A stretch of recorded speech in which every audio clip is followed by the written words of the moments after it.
So now you get to use your exercise ball, which I'm sure you don't use that often. So we're gonna use it for our lat stretch. Now, since you have stall bars, you actually don't need this. You could just use your stall bars for it. But if you wanted to use your ball, you're just going to stretch out your shoulders. So you're lengthening and straightening your arms as much as possible and then sinking your chest. So if you wanna do this on your stall bars, you can.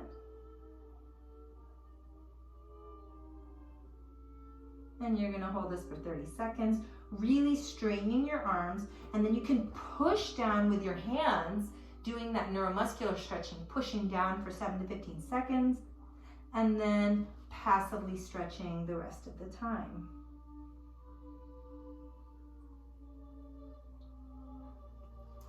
And then next we're gonna do a pec stretch. So you can do this on your ball. If you're feeling particularly tired, all you do is open up like this and then slide your arms. And this is gonna be like that thoracic stretch.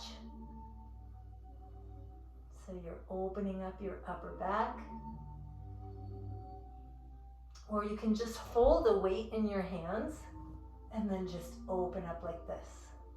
So another thing you could do is if you have your stall bars nearby, you grab your stall bars here, and then you want to be a little bit closer. But let's say I'm grabbing my stall bars. You're going to hold on to the stall bars and walk your hands down that ladder and open up your shoulders like this. So it's the same thing, but upside down.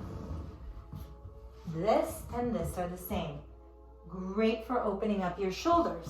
Now, another part that's really tight, you could do this in a doorway. I'm just gonna show you against the wall, but you could also do it against the ground. Actually, I'm gonna show you against the ground because I like against the ground more because it's using gravity. So you're going to cactus your arm. It's gonna look like this, but I'm gonna be on the ground. And then you're going to scorpion that top leg behind you. And so you wanna have your elbow, excuse me, your elbow in line with your shoulder. So you're at a 90-degree angle. And same thing here. You could do that neuromuscular stretching. You could push your hand into the ground for the first 7 to 15 seconds. And then for the last 15 seconds, you can just relax into it and let gravity do its work. This is going to be really, really intense. If your neck is bothered, you can take your foam roll or a pillow and just place it underneath. And this is really going to help with your arms so that when you raise your arms overhead, they don't fall forward. Go ahead and do the other side. And then you can be like this, or you can open up into like a scorpion with your legs. You can be like this with your knee up.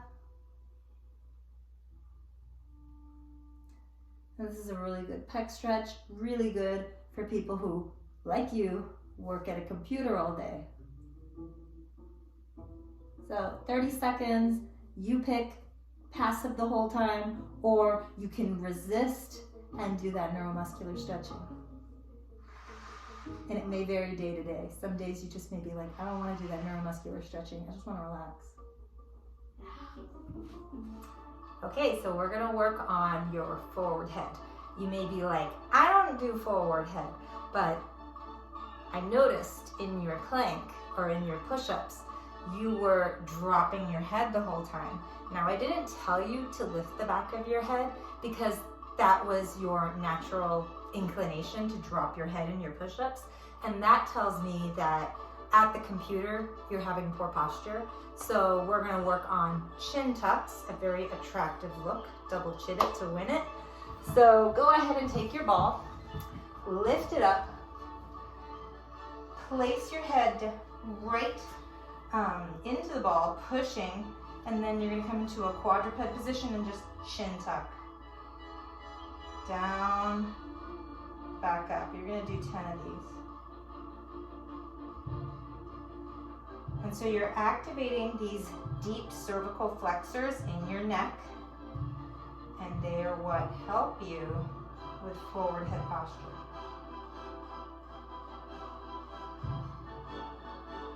And I'm gonna make you do one set of these because I have a feeling now that you know about this, you're going to be working on it a lot.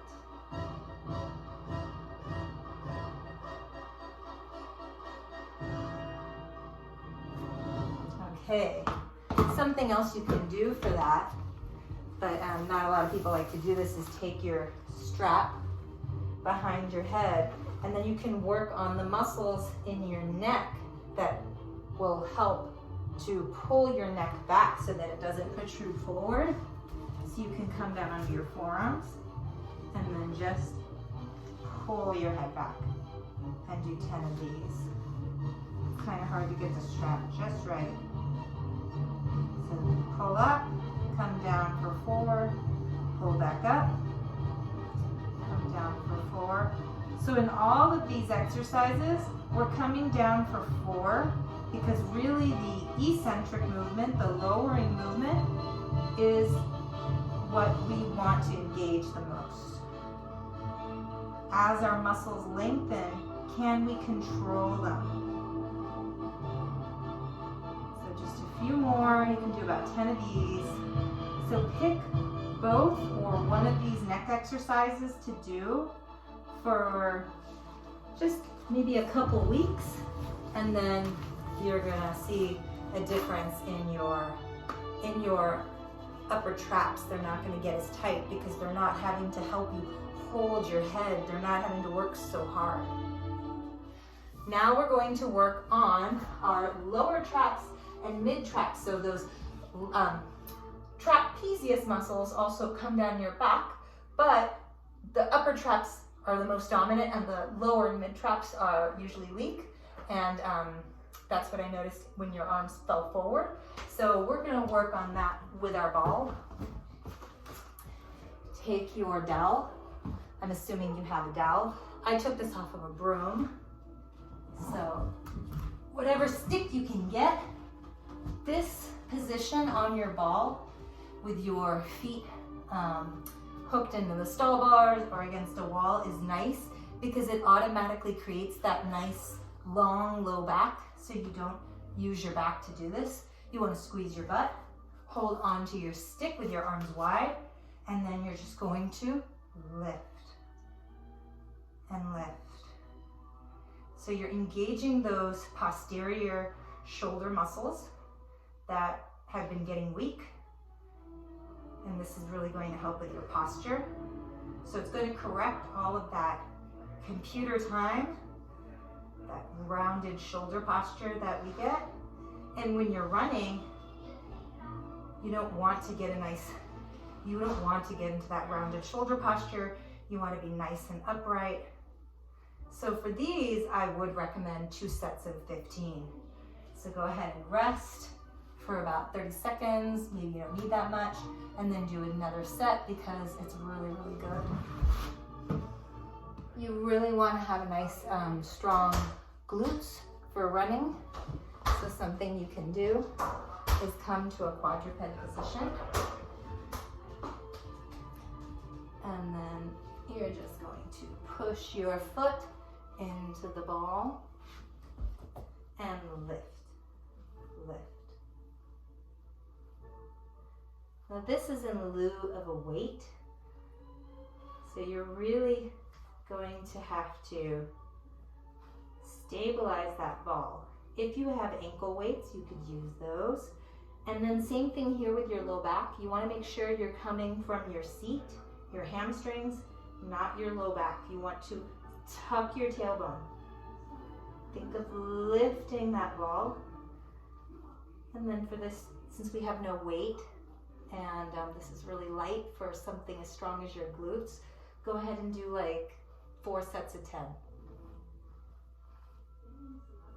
If you have ankle weights, 3 to 5 pounds, you could do 2 sets of 15. And then go ahead and switch. I'm not going to show you. You just go ahead and do it on your own. So you can stop, and then I'll meet you for the next exercise. So another thing that we want to have really, really strong for running is our side glutes, our gluteus medius, because that prevents our knee from caving in And when I did the jump test or the single leg squat, I noticed your both knees would come in a little bit, and you want them to track right over your second and third toe. So that indicates that you're probably weak in your gluteus medius. So is everybody else in the world. And for runners, this should be strong so that your knees don't come in and possibly injure themselves. So you can come onto your side. You can come onto your elbow, and you're just gonna push the back of your foot into the ball. And this is in lieu of a weight. You're going to lift the ball. And you're dorsiflexing your foot, as you can see.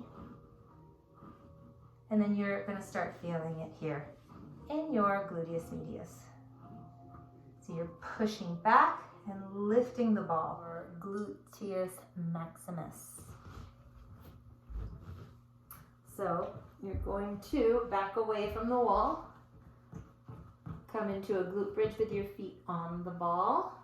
Remember to pull your ribs in. So you're in a plank, whether you're in side plank, whether you're on your forearms, whether you're on your hands, you're in a plank. This is also a plank, but you are in a reverse plank, right? So you're squeezing your butt, you're pulling your ribs in, okay? You're not back bending. And then you're gonna slide, oops, I'm too close. You're gonna slide out, dorsiflex, pull the ball in. Now really lift your hips, slide out, pull the ball in. And then go ahead and do 1 or 2 sets of 10 to 15 of these, depending on your mood.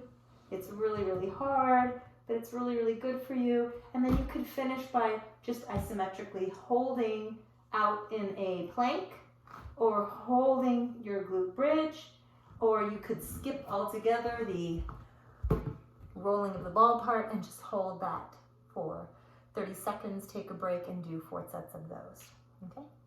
Separate into a squat. That means your feet are gonna be tracking at 11 o'clock and 1 o'clock.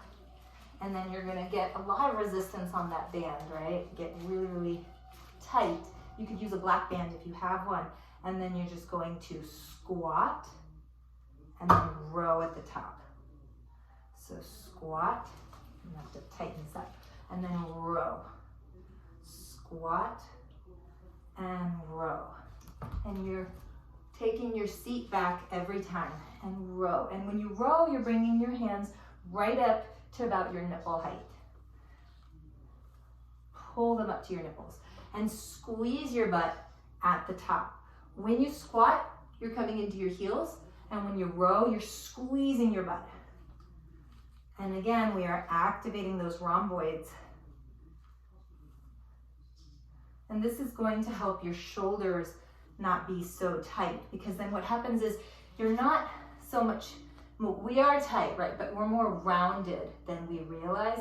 And that's what's causing our arms to not come up when we raise our arms overhead. And that feeling of tightness, our upper traps get really tight. So again, for these, you could do about 2 sets of 20, or I guess 4 sets of 10.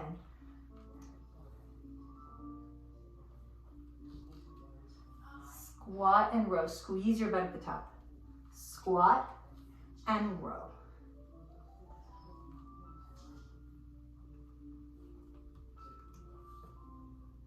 And we'll do 2 more. And then you could just repeat this and do another set if you want. Otherwise, you're probably good.